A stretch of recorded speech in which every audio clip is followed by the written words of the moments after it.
Hi everyone, and welcome to my channel at the Pack Maine, where I share my life with 15 sanctuary dogs who are with me due to extreme anxiety, bite history, or have been deemed unadoptable.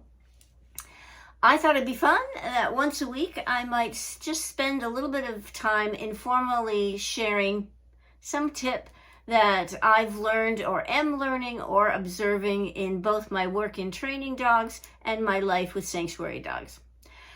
So I'll start them out on Wednesday nights, post them, and they'll be available every Thursday. So I hope that you enjoy. Just know that I'm not telling you what to do with your dog. Haven't met you. I haven't met your dog. I believe in my philosophy in dog training that it's not about just training the dog. It's definitely understanding what's going on between the human and the dog that may not be working, and how do we mesh that and help you guys form a bond and have a life together that is peaceful and smooth.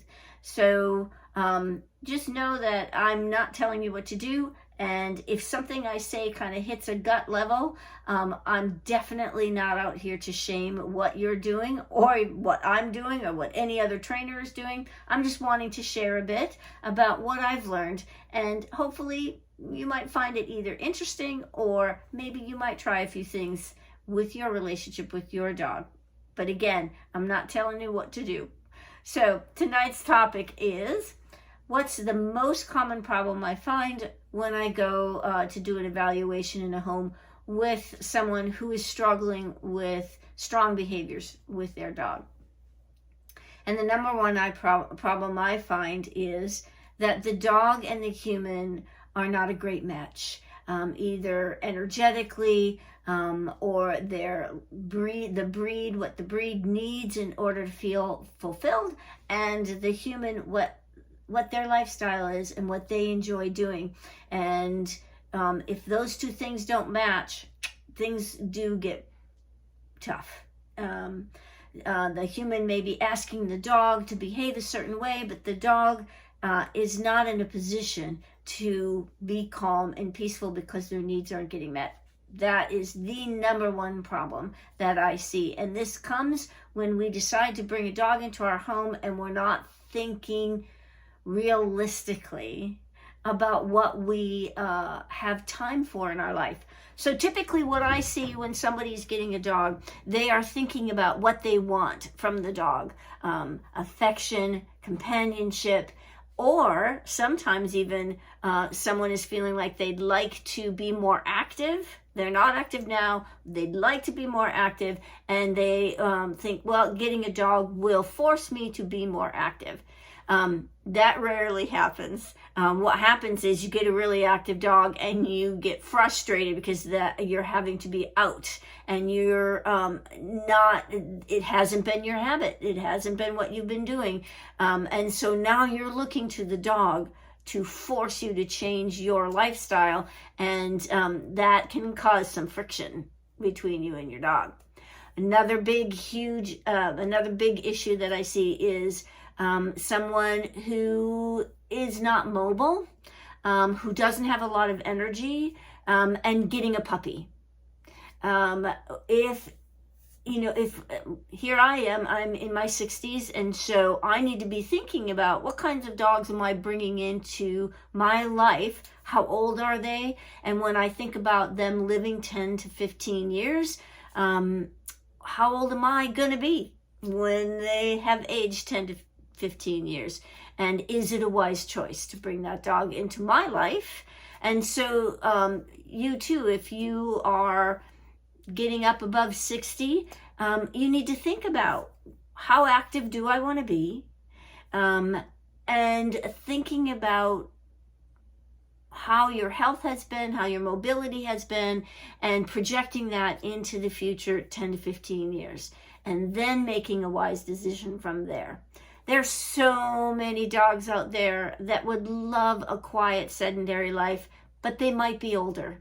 And of course, the back and forth with that is you won't have that dog as long as a puppy, but the enjoyment that you can get with an older dog who is just going to be so happy to sit with you and to enjoy the sunshine with you, and be more quiet, as opposed to a puppy that needs constant attention those first 3 years, lots of exercise, lots of structure.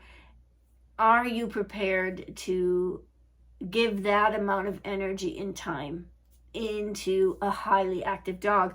You know, when you get a dog that's bred for hunting, sport, guarding, you need to look at the breed influence of what they're going to bring into your life, and is that something that meshes with who you are?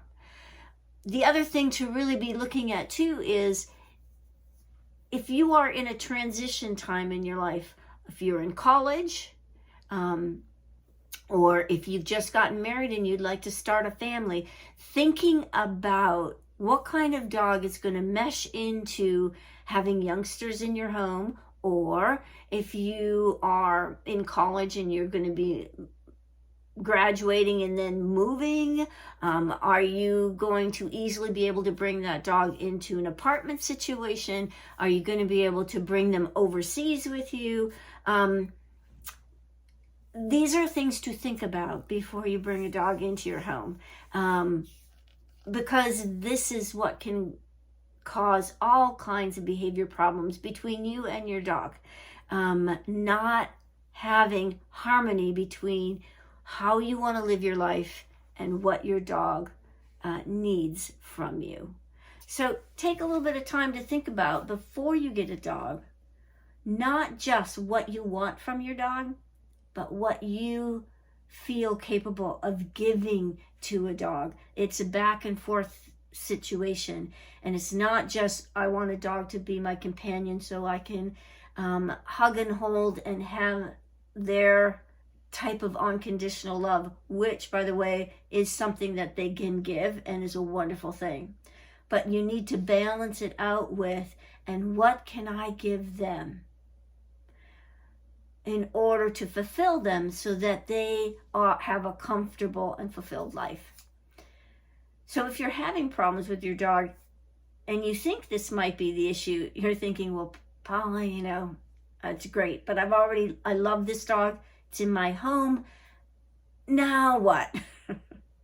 Well, the now what is something that we'll be talking about every Wednesday. What are things that we can do if a dog has a different style of living than we do? And so that's something we can talk about next week. We'll start on Wednesday. What can I do if I have a high energy dog and I'm a low energy person?